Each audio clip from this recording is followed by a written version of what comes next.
Students, आज हम बेटा सॉलिड स्टेट यूनिट में करवाते हैं तो वॉइड के बारे में और एक डेंसिटी के बारे में। तो देखो क्या होता है कि जब हम क्रिस्टलाइन सॉलिड के पार्टिकल को रेगुलरली अरेंज करते हैं तो बीच में कुछ एम्प्टी स्पेस बचता है। इस एम्प्टी स्पेस का नाम क्या होता है? वॉइड। अगर मान लो ये एम्प्टी स्पेस 3 एटम के बीच में बचता है, ठीक है, तो ये जो खाली जगह बचती है इसको क्या बोलते हैं? हमें ट्रायंगुलर वॉइड। लेकिन अगर मान लो 4 एटम के बीच में जो एम्प्टी स्पेस बचता है उसको क्या बोलते हैं? हमें टेट्राहेड्रल वॉइड। और अगर मान लो 3 एटम नीचे अरेंज हैं और 3 एटम इनके ऊपर अरेंज है और जो बीच में जो एम्प्टी स्पेस बचता है उसका नाम क्या होता है? Octahedral void. तो जो हमारी टेट्राहेड्रल वॉइड होती है ना, वो होती है 0.225 ऑफ कैपिटल आर की, और ऑक्टाहेड्रल वॉइड होती है 0.414 ऑफ कैपिटल आर की। कहने का मतलब ये है कि अगर एटम की रेडियस 1 सेंटीमीटर हो तो टेट्राहेड्रल वॉइड बनेगी 0.225 सेंटीमीटर की और ऑक्टाहेड्रल वॉइड बनेगी 0.414 सेंटीमीटर की। ठीक है, तो हमारा यहीं से क्वेश्चन अराइज होता है कि ये डेरिवेशन आया कैसे। तो चलो ये डेरिवेशन करते हैं। तो हमने क्या बताया कि सबसे पहले ऑक्टाहेड्रल वॉइड करवा देते हैं। ऑक्टाहेड्रल वॉइड क्या होती है? 6 एटम के बीच में जो एम्प्टी स्पेस बचता है। 6 एटम कैसे?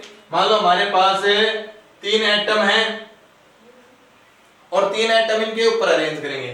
तो देखो बेटा, यहाँ पर 3 डायमेंशनल में तो शो कर नहीं सकते, लेकिन ये वाला जो एटम हमने पुट किया ना, ये इनके ऊपर है, और जो ये बीच में ये जो एम्प्टी स्पेस बचेगा, ये जो वॉइड बनेगी वो कौन सी बनेगी हमारी? वही ऑक्टाहेड्रल वॉइड।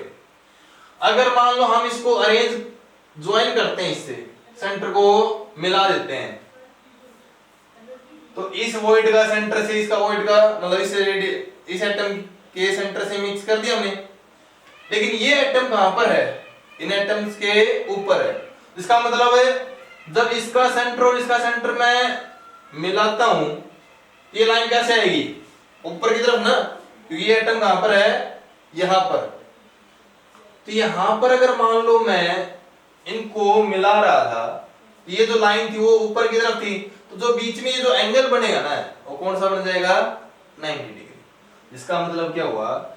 ये जो ट्राइंगल बनी है ABC, वो एक राइट एंगल ट्राइंगल बनी है, जिसके अंदर जब हम सेंटर ऐड कर रहे थे तो यहां से लेकर यहां तक की जो डिस्टेंस है वो तो क्या हो जाएगी? Radius of void. और जो यहां से लेकर यहां तक जो डिस्टेंस हो क्या हो जाएगी? रेडियस ऑफ एटम, है ना। सेम डिटो यहां पर भी क्या हो जाएगी? ये भी रेडियस ऑफ वॉइड, और यहां से लेकर यहां तक क्या हो जाएगी? Radius of atom. लेकिन जो BC है ना, वो क्या है? Radius of atom plus radius of atom. यहां तक पता चल गया? तो देखो, अगर राइट एंगल ट्रायंगल है ना, तो हमारा जो BC का स्क्वायर होगा वो किसके इक्वल होगा? AB का स्क्वायर प्लस AC का स्क्वायर। अब यहां पर डायग्राम को देखकर तुम्हें पता चल ही गया होगा कि जो BC हो क्या है? Capital R plus capital R, बोले तो 2R का स्क्वायर, और जो AB है वो क्या है?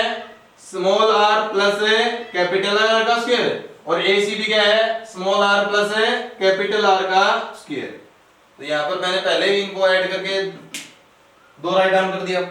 अब देखो क्या है, इस स्क्वायर्स को हम जब ओपन करते हैं, यहाँ पर क्या आ जाएगा? 4r square. ये क्या हो जाएगा? 2 इंटू में r प्लस r का स्क्वायर। इस 2 को इस तरफ लाते हैं तो क्या हो जाएगा? ये 2r स्क्वायर बच जाएगा। ठीक है, जब इसे हम कट करते हैं तो यहाँ पर क्या बचेगा? 2r square is equal to r plus r का स्क्वायर। अब दोनों तरफ क्या कर लेते हैं? हमें अंडर रूट ले लेते हैं, तो यहाँ पर क्या बचेगा? Under root 2r is equal to r plus r। इस स्मॉल r को एक तरफ रखो, इस कैपिटल R को इस तरफ ले आओ। यहाँ पर इस तरफ प्लस का, इस तरफ किसका हो जाएगा? माइनस का। तो under root 2r minus r is equal to में स्मॉल r। यहां से क्या निकल जाएगा? r कॉमन निकल जाएगा। अगर r कॉमन निकालते हैं तो अंडर रूट 2 की वैल्यू क्या होती है? 1.414 माइनस r बाहर निकलने से क्या बचेगा? सिर्फ 1 इज इक्वल टू r। 1.414 में से 1 घटाते हैं कितना होता है, बचता है 0.414 और ये थी क्या, कैपिटल आर। तो ये जो हमने रेडियस मानी थी वो क्या मानी थी, रेडियस ऑफ ए वॉइड। और अगर मान लो 6 एटम के बीच में वॉइड बनती है तो उसका नाम क्या हो जाएगा, ऑक्टाहेड्रल वॉइड। ये हो जाता है हमारा भाई ऑक्टाहेड्रल वॉइड का डेरिवेशन। आगे बात समझे तो देखो इसमें कुछ एक लाइन में तो आप राइट डाउन करोगे ही कि ऑक्टाहेड्रल वॉइड क्या होती है, ठीक है। ट्रायंगल एबीसी एक राइट एंगल ट्रायंगल है, इसलिए बीसी का स्क्वायर AB का स्क्वायर प्लस में AC का स्क्वायर हो जाता है। फिर आगे सेम डिटो, ठीक है। अब हम करवाते हैं टेट्राहेड्रल का डेरिवेशन। तो हमने क्या कहा था कि टेट्राहेड्रल क्या होती है, 4 एटम के बीच में जो एम्प्टी स्पेस होता है उसको बोलते हैं हमें टेट्राहेड्रल वॉइड। जैसे देखो 4 एटम मैंने ऐसे अरेंज कर दिए 3 4, तो तुम्हारा कहने का मतलब है कि ये जो वॉइड बनेगी ना 4 एटम के बीच में वो कौन सी बनेगी, हमारी टेट्राहेड्रल वॉइड। यूनिट सेल में कैसे बनेगी, अगर हम यूनिट सेल के अंदर देखें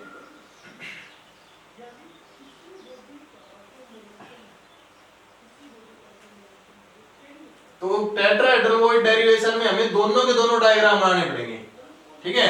तो इसमें क्या है कि 2 एटम ऊपर है 2 एटम है नीचे है, और जो बीच में जो ये वॉइड बनी है ना वो कौन सी, हमारी टेट्राहेड्रल वॉइड।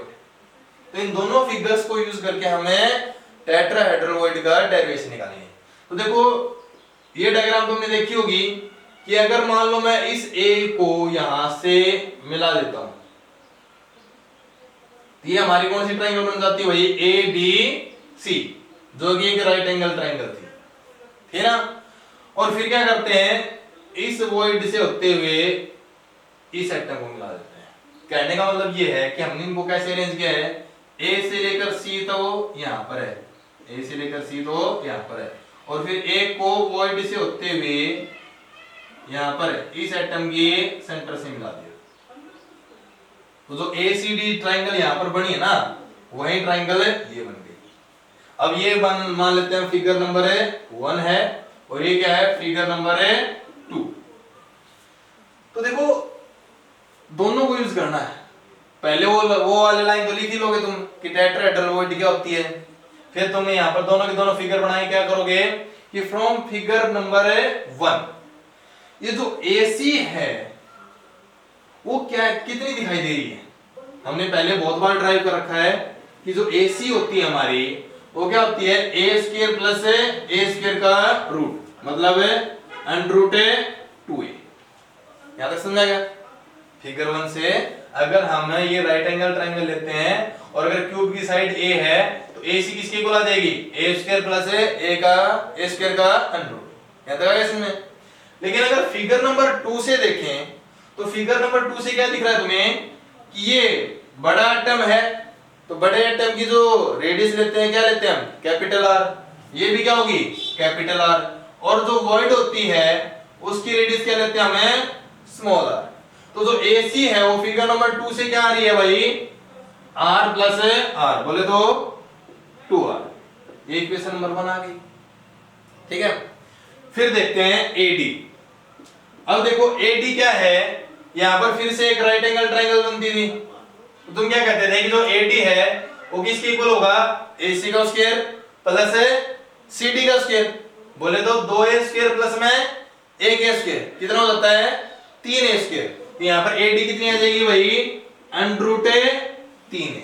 यहां तक आ गया, ठीक है। लेकिन अगर इस फिगर से देखें तो AD किसके इक्वल है, ये रेडियस प्लस ये रेडियस प्लस ये रेडियस और प्लस ये रेडियस, तो टोटल कितनी होगी, 2 बड़ी R है प्लस 2 छोटी R है। यहां पर क्या आ जाएगा, 2 कॉमन निकल जाएगा, R प्लस R। ये इक्वेशन नंबर 2 मान लेंगे। यहां तक समझा गया, हाँ। अब देखो इक्वेशन 2 को हम इक्वेशन 1 से डिवाइड कर देंगे, AD को AC से डिवाइड कर देंगे, √3A को √2A से डिवाइड कर देंगे, और इसको हम किससे डिवाइड कर देंगे, 2R से। तो यहां से 2 से 2 कट जाता है, A से A कट जाता है। यहां तक बन गई बात। √3 अपॉन √2, इसकी वैल्यू क्या आती है हमारे पास 1.225 is equal to capital R upon capital R plus small R upon capital R. यहां पर कटिंग कितना आता है 1। ये जो 1 है वो प्लस का था, इस तरफ आगे क्या आ जाएगा माइनस का। तो 1.225 में 1 सब्ट्रैक्ट कर दें, यहां पर कितना बचेगा 0.225 is equal to R upon R. तो आगे समझ गए होगे आर क्या हो जाएगा 0.225 ऑफ ए कैपिटल आर। तो अगर ये चार एटम के बीच में एम्प्टी स्पेस बचा है तो ये वॉइड कौन सी बनेगी हमारी टेट्राहेड्रल वॉइड, और उसकी रेडियस को हम किसे नोट करेंगे आर टी से। हो गया डेरिवेशन। अब देखो वॉइड करने के बाद हम टेट्राहेड्रल वॉइड और ऑक्टाहेड्रल वॉइड के बीच में डिफरेंस करते हैं। तो देखो डिफरेंस कैसे करते हैं। एक तरफ हम लिख लेते हैं टेट्राहेड्रल वॉइड और एक तरफ लिख लेते हैं हम ऑक्टाहेड्रल वॉइड। इनके बीच में अगर तुम्हें डिफरेंस करना हो तो कैसे करोगे। एक तो इनकी डेफिनेशन हो जाएगी कि टेट्राहेड्रल वॉइड बनती है चार एटम के बीच में जो एम्प्टी स्पेस होता है। ऑक्टाहेड्रल वॉइड क्या होती है जो छह एटम के बीच में जो एम्प्टी स्पेस होता है उसको क्या बोलते हैं हमें ऑक्टाहेड्रल वॉइड। ये किसके इक्वल थी हमारी 0.225 ऑफ है कैपिटल आर के। ये किसके इक्वल थी हमारी 0.414 ऑफ है कैपिटल आर की। यहां से समझ में आ गया होगा कि यहां पर दोनों की जगह 1 सेंटीमीटर रखते हैं पुट करते हैं तो जो टेट्राहेड्रल वॉइड होती है वो क्या होती है स्मॉल होती है, और जो ऑक्टाहेड्रल वॉइड होती है वो क्या होती है बिगर होती है, बड़ी होती है।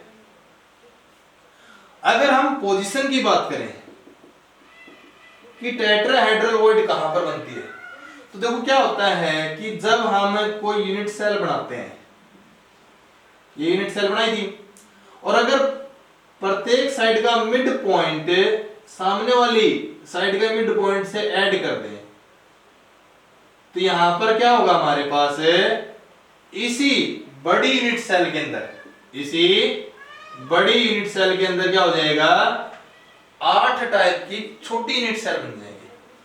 देखो तुम्हें थोड़ा रफली दिखाया है, 4 छोटी यूनिट सेल तो ऊपर है और 4 छोटी यूनिट सेल क्या है नीचे है।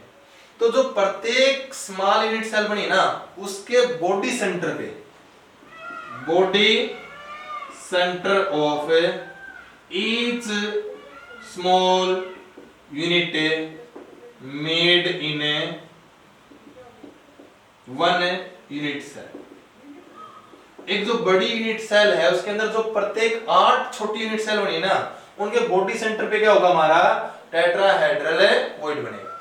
तो सबको पता होता है कि बॉडी सेंटर एक ही होता है, उसको शेयर करने वाला भी कितना होता है 1 ही होता है। तो यहां पर हमारे पास कितनी बन जाती हैं, अगर ये एफसीसी स्ट्रक्चर होती तो एफसीसी स्ट्रक्चर होती तो यहां पर कितनी बन जाती है हमारे पास भाई 8 टेट्राहेड्रल वॉइड बन जाती। लेकिन एफसीसी में नंबर ऑफ एटम कितने होते हैं 4।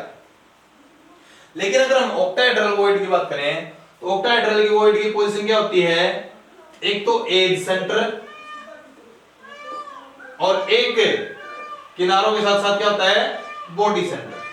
मैंने जो एग्जांपल लिया था एफसीसी का एग्जांपल ले रखा है कि एफसीसी में तो एटम कहां पर अरेंज होंगे, एक तो फेस सेंटर पे और एक कॉर्नर पे। तो जब हम एफसीसी स्ट्रक्चर में देखते हैं तो ऑक्टाहेड्रल वॉइड कहां पर बनेगी, एक तो किनारों के ऊपर एज सेंटर पे और एक है बीसीसी बॉडी सेंटर पे। तो किनारे कितने होते हैं हमारे पास भाई 12, उसको शेयर करने वाले कितने होते हैं 4, तो कंट्रीब्यूशन कितना हो जाएगा 1/4 प्लस अगर एक बॉडी सेंटर है तो उसको शेयर करने वाला भी है 1 और उसका मतलब किसी भी यूनिट सेल में बॉडी सेंटर भी कितना होता है एक ही होता है।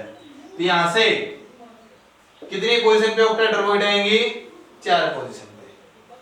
तो यहां से क्या समझ में आया तुम्हें, देखो पोजीशन में तो तुम्हें इतना याद रखना है कि ये तो होती है body centre of each small unit cell made in a bigger unit cell, और इनकी पोजीशन क्या होती है एक तो एज सेंटर और एक यूनिट सेल का बॉडी सेंटर। तो जब हम इन वॉइड को बनाते हैं तो जितने नंबर ऑफ एटम होते हैं, जैसे कि एफसीसी में एटम कितने होते थे 4, लेकिन टेट्राहेड्रल वॉइड कितनी बनती है डबल, लेकिन ऑक्टाहेड्रल वॉइड कितनी बनती है जितने के नंबर ऑफ एटम होते हैं। यहां तक समझ में आ गया। तो number of tetrahedral void tetrahedral void कितनी होती हैं? जितने नंबर ऑफ एटम उससे दुगनी होती हैं। और ऑक्टाहेड्रल वॉइड कितनी होती हैं? जितने की नंबर ऑफ पार्टिकल हैं उतने। यहां तक समझ आ गया? ठीक है। इसका यूज कहां पर होगा देखो, तो एक तो आता है भाई फार्मूला मेकिंग में। फार्मूला मेकिंग में कैसे? मान लो तुम्हें कोई कह देता है कि एक कंपाउंड है और वो कंपाउंड दो एटम से मिलकर बना है, ए और बी से। जो ए एटम है वो है बीसीसी पोजीशन पर। कहने का मतलब ये है कि अगर किसी कंपाउंड के स्ट्रक्चर देखते हैं तो जो अगर कंपाउंड में ए एटम देखें तो कहां पर है? एक तो बॉडी सेंटर पे है वो, और एक कहां पर है? वो कॉर्नर पे है। और जो बी है वो 2/3 पोजीशन ऑफ टेट्राहेड्रल वॉइड। कहां पर है भाई? टेट्राहेड्रल वॉइड पे। तो ये पोजीशन बता दी उसने, और तुम्हारे से पूछे कि इस कंपाउंड का फार्मूला क्या होगा, तो आप क्या करोगे? अगर ए एटम बीसीसी पर है तो ए के कितने एटम होंगे भाई? Number of atom of A. BCC में कितने नंबर ऑफ एटम आते हैं? दो ही आते हैं, ठीक है। एक बॉडी सेंटर पे और एक कॉर्नर पर से। अब अगर दो एटम हैं इसके अंदर तो इसके अंदर टेट्राहेड्रल वॉइड कितनी बनेगी? नंबर ऑफ टेट्राहेड्रल वॉइड कितनी बन जाएंगी? यहां पर जितनी है नंबर ऑफ एटम उससे डबल, मतलब 2 दूनी 4। लेकिन इसी कोण कितने हिस्से पर बी प्रेजेंट है? 2/3 हिस्से पर। तो 4 का 2/3 हिस्सा कितना हो जाएगा? 2/3 से गुणा कर देंगे। यहाँ पर कितना आ जाएगा? 8/3। तो ए के कितने एटम हो गए? 2। बी के कितने एटम हो गए? 8/3। अब 3 से मल्टीप्लाई कर देते क्या हो जाएगा? ए 2 तिया 6, और अगर इसको 3 से मल्टीप्लाई करेंगे तो क्या हो जाएगा? 3 से 3 कट जाएगा, कितना बच जाएगा? बी 8। तो ए 6 बी 8 इसका क्या हो जाएगा? फार्मूला हो जाएगा। आगे बात समझ में? ठीक है। लेकिन अगर मान लो कोई कह देता है कि हमारे पास अब की बार 2 एटम की बजाय 3 एटम है, ए बी एंड सी। ए है वो है HCP पे, बी है वो है हाफ ऑफ है टेट्राहेड्रल वॉइड पे, और जो सी है वो क्या है? 1/4 पोजीशन ऑफ है ऑक्टाहेड्रल वॉइड पे। यहां तक समझ आ गया? अब बताओ इसका फार्मूला क्या होता है? तो तुम्हें बीसीसी में तो पता चल गया था कितने एटम होते हैं? 2 होते हैं। HCP में नहीं पता है, यहाँ पर CCP होता है तो भी नहीं पता है। तो अगर तुम्हें नंबर ऑफ पार्टिकल अगर नहीं पता चले ना, तो वहां पर नंबर ऑफ एटम कितने मान लेंगे? n। मान लो नंबर ऑफ पार्टिकल कितने हैं भाई? n है। ए के कितने एटम आ गए? फिर इसका मतलब है n आ गए। ए के कितने एटम आ गए भाई? n। अब बी के एटम निकालने हैं, तो बी कहां पर है? हाफ ऑफ है टेट्राहेड्रल वॉइड। तो टेट्राहेड्रल वॉइड कितनी बनेगी? अगर n नंबर ऑफ एटम थे तो डबल बनेगी। इसके हाफ पोजीशन पे, मतलब इसका हाफ क्या हो जाएगा? n ही आ जाएगा। यहां तक समझ आ गया? ठीक है। अब सी कहां पर है? ऑक्टाहेड्रल वॉइड पे। तो ऑक्टाहेड्रल वॉइड कितनी बनेगी? अगर एटम n थे तो n ही ऑक्टाहेड्रल वॉइड बनेगी। लेकिन इसकी कितने पोजीशन पे है? 1/4 पोजीशन पे। तो सी के कितने एटम हो जाएंगे? n/4। तो यहां पर फार्मूला क्या बन जाएगा भाई? ए के कितने एटम आए? n। बी के कितने एटम आए? n। सी के कितने एटम आए? n/4। n से n कट जाएगा, 4 से मल्टीप्लाई करेंगे क्या आ जाएगा? A4 B4 C1। ये फार्मूला हो जाएगा। यहां तक समझ में आया भाई? ठीक है। अब देखो हमारा जो लास्ट टॉपिक बताया था हमने, एक तो हमने वॉइड के बारे में बताते हैं और एक क्या बताते हैं हम भाई? डेंसिटी के बारे में। तो देखो डेंसिटी के बारे में तुम्हें पहले सुना होगा कि डेंसिटी क्या होती है हमारे पास भाई? Mass upon volume. अब ये जो एटम है वो कहां पर प्रेजेंट है? क्यूब में प्रेजेंट है। क्यूब का वॉल्यूम कितना होता है? a cube. तो इसका मतलब डेंसिटी निकालने के लिए तुम्हें वॉल्यूम चाहिए था, वो तो निकाल दिया मैंने a क्यूब। अब तुम्हें चाहिए मास ऑफ एटम। अब एक एटम का मास कैसे निकालें? तो हमें तो सिर्फ 1 मोल का मास पता है। हम छोटी क्लास में पढ़ते हैं कि एक मोल के अंदर कितना मास होता है, जितना कि उसका एटॉमिक मास है या जितना उसका मोलिकुलर मास है इन ग्राम, पढ़ा इतना, ठीक है। लेकिन एक मोल में एटम कितने होते हैं, 6.022 इंटू 10 की पावर है 23, मतलब इतने एटम का मास कितना है जितना कि उसका एटॉमिक मास है इन ग्राम। तो एक एटम का मास कितना हो जाएगा, Z बाई दिस नंबर, और इस नंबर का नाम क्या होता है, अवोगाद्रो नंबर। यहां तक समझ आ गया। इसका मतलब हमने एक एटम का मास भी निकाल दिया, तो मास की वैल्यू भी आएगी और वॉल्यूम की वैल्यू भी आएगी, पुट कर दो यहां पर, तो कितना आ जाएगा, यहां पर Z by Avogadro number into a cube. लेकिन अगर तुम्हें कोई कह दे कि ये तो जी सिर्फ एक एटम का मास है, अब सीसी में तो 4 एटम थे, तो यहां पर 4 से मल्टीप्लाई कर देंगे, बीसीसी में 2 एटम थे, तो यहां पर किससे मल्टीप्लाई कर देंगे, 2 से मल्टीप्लाई कर देंगे। इसका मतलब जितने नंबर ऑफ पार्टिकल हैं उससे हम क्या कर देंगे भाई, मल्टीप्लाई। यहां तक समझ में आया। तो तुम्हें ये फार्मूला बहुत अच्छी तरीके से याद रखना है। लेकिन एक बार और कंफ्यूजन आता है कि जो क्यूब था उसकी साइज तो बहुत स्मॉल होती है। अगर बहुत स्मॉल होती है तो जो ए होगी वो किस में मिलेगी, हमें पिकोमीटर में मिलेगी, ठीक है। हमें किस में चाहिए, अगर हम सीजीएस सिस्टम से चलें तो अगर मास ग्राम में है तो जो लेंथ होनी चाहिए वो किस में होनी चाहिए, सेंटीमीटर में होनी चाहिए। तो हम उसको क्या करेंगे, पहले सेंटीमीटर में चेंज करेंगे। तो अगर तुम्हें साइड जो क्यूब की साइड है वो सेंटीमीटर में ना दी मिले तो पहले उसको सेंटीमीटर में चेंज करनी पड़ती है, ठीक है। ज्यादातर इसको पिकोमीटर में देते हैं। तो यहाँ पर डेंसिटी का फॉर्मूला क्या होता है, atomic mass into number of particle upon Avogadro number into में a क्यूब, और इनटू में इस a को जब हमें सेंटीमीटर में चेंज करते हैं तो यहाँ पर किससे मल्टीप्लाई कर देते हैं, 10 इनटू में पावर ऑफ -10। लेकिन जब इसका क्यूब निकालते हैं तो कितना हो जाता है, यहाँ पर 10 के पावर -30। तो ये फॉर्मूला बन जाता है। यहां तक समझ में आ गया आपका, ठीक है। अब हमारा बचता है तो रेडियस रेशियो और एक डेंसिटी के ऊपर है न्यूमेरिकल, ठीक है। और थोड़ा सा बचेगा हमारा जो सॉलिड स्टेट था उसको हमें एक तो कंडक्टिविटी बेस पे डिवाइड करेंगे और एक मैग्नेटिक प्रॉपर्टी के बेस पे उसको डिवाइड करेंगे। वो करते हैं हम अगली बार।